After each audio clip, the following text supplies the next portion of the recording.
বাংলা সংবাদ। আসসালামু আলাইকুম। বাংলাদেশ বেতার, রাজশাহী। স্থানীয় সংবাদ পড়ছি সংযুক্তা ব্যানার্জি। নাটোর জেলায় ভূমি উন্নয়ন কর আদায়ের হার শতভাগ ছাড়িয়েছে। সদ্য সমাপ্ত 2024-25 অর্থ বছরে নাটোর জেলায় ভূমি উন্নয়ন কর আদায় হয়েছে 8,18,11,000 টাকা। শতকরা 104.81% ভূমি উন্নয়ন কর আদায় হয়েছে।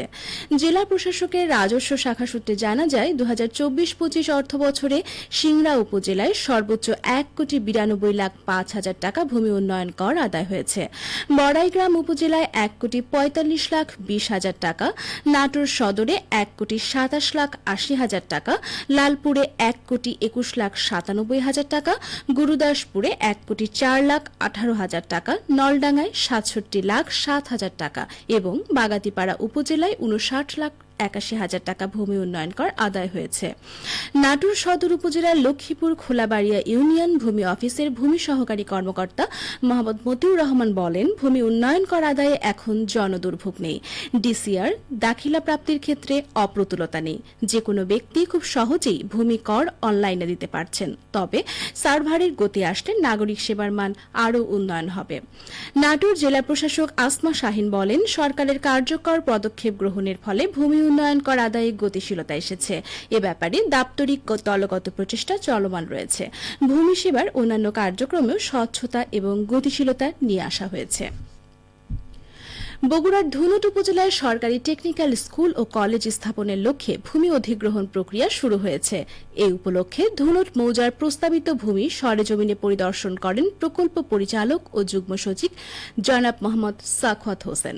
তিনি গতকাল ভবিষ্যৎ প্রজন্মের কারিগরি শিক্ষা বিস্তারে এই প্রকল্পের জন্য নির্ধারিত জমির অবস্থান, পরিবেশ ও অন্যান্য দিকগুলো ঘুরে দেখেন। এ সময় ধুনট উপজেলা নির্বাহী অফিসার ক্রিস্টোফার হিমেল রিচিল বলেন, এই প্রতিষ্ঠানের মাধ্যমে ধুনটের শিক্ষার্থীরা কারিগরি শিক্ষায় এগিয়ে যাবে, যা ভবিষ্যৎ কর্মসংস্থানে বড় ভূমিকা রাখবে। ভূমি অধিগ্রহণ সম্পন্ন হলে দ্রুতই প্রকল্প বাস্তবায়নের কাজ শুরু হবে বলে আশা প্রকাশ করেন তিনি। বাংলাদেশ জামায়াতে ইসলামীর কেন্দ্রীয় সহকারী সেক্রেটারি জেনারেল ও রাজশাহী বিশ্ববিদ্যালয়ের অ্যালামনাই অ্যাসোসিয়েশন সভাপতি মাওলানা রফিকুল ইসলাম খান বলেছেন, জনগণ যদি দেশ শাসনের সুযোগ দেয় তাহলে জামায়াতে ইসলামী জনগণের সেবক হবে। দেশ পরিচালনায় ফার্স্ট প্রায়োরিটি হবে দুর্নীতি দমন করা। গতকাল সিরাজগঞ্জের উল্লাপাড়া উপজেলার উধুনিয়া ইউনিয়নের কেন্দ্র কমিটির সদস্যদের সাধারণ সভায় প্রধান অতিথির বক্তব্যে তিনি এসব কথা বলেন। বগুড়ার সারিয়াকান্দি উপজেলায় যমুনা নদীর ভাঙনে একদিনে প্রায় 5 বিঘা কৃষি জমি বিলীন হয়েছে। ভাঙন থেকে মাত্র 200 মিটার এলাকায় রয়েছে বন্যা নিয়ন্ত্রণ বেড়ি বাঁধ। এটি ভেঙে গেলে 4টি ইউনিয়নের লাখো মানুষ বন্যা কবলিত হবেন। সংশ্লিষ্ট সূত্র জানায়, সারিয়াকান্দির কামালপুর ইউনিয়নের গোদাখালী এবং ইছামারা গ্রামে আবারও যমুনা নদীর ভাঙন শুরু হয়েছে, যেখানে গত 2 বছর আগেও প্রায় 70টি বসতবাড়ি নদীগর্ভে বিলীন হয়। সম্প্রতি সেখানে প্রায় 1 কিলোমিটার এলাকা জুড়ে সৃষ্টি হয়েছে ভাঙন। এখানে কৃষকদের 3 ফসলি কৃষিজমি যমুনায় বিলীন হচ্ছে গত কয়েকদিন ধরেই। এলাকাবাসী জানায়, গত বৃহস্পতিবার কয়েক ঘণ্টার মধ্যেই প্রায় 5 বিঘা কৃষিজমি যমুনায় বিলীন হয়েছে। পানি উন্নয়ন বোর্ডের প্রধান প্রকৌশলী মাহফুজুর রহমান বলেন, যমুনা নদী ভাঙন রোধে ভাঙন কবলিত এলাকায় স্থায়ী কাজ করতে একটি প্রকল্প প্রস্তাবনা করা হয়েছে ও ভাঙন কবলিত এলাকায় ইমার্জেন্সি কাজ চালু করা হয়েছে।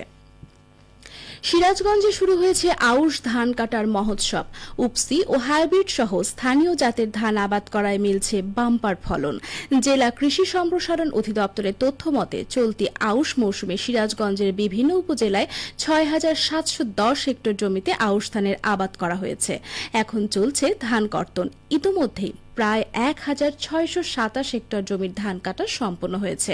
ভালো ফলনের আশায় কৃষকেরা স্থানীয় জাতের পাশাপাশি বিনা 19, বিনা 21, ব্রি 98 সহ উচ্চ ফলনশীল ও হাইব্রিড জাতের আউশ ধানের চারা রোপণ করেছিল, যার ফলে মিলছে বাম্পার ফলন। লাভবান হচ্ছেন কৃষকেরা। সিরাজগঞ্জ জেলা কৃষি সম্প্রসারণ অধিদপ্তরের উপপরিচালক আজম আহসান শহীদ সরকার বলেন, কৃষকদের আউশ ধানের আবাদ উৎসাহিত করতে কৃষি প্রণোদনা কর্মসূচির আওতায় উপসি ও হাইব্রিড ধান বীজ ও সার দেয়া হয়েছে বিনামূল্যে। পাশাপাশি রোপণ করা ধানের পরিচর্যা ও সার ব্যবস্থাপনায় পরামর্শ দেওয়া হয়েছে। সবশেষে আবহাওয়া। আজ দুপুর 12টায় রাজশাহীতে তাপমাত্রা ছিল 29.8 ডিগ্রি সেলসিয়াস। এ সময় বাতাসে আপেক্ষিক আর্দ্রতার পরিমাণ 86%। রাজশাহী ও পার্শ্ববর্তী এলাকায় আজ সূর্যাস্ত সন্ধে 6:31। সংবাদ শেষ হলো। আমাদের পরবর্তী সংবাদ দুপুর 2:05।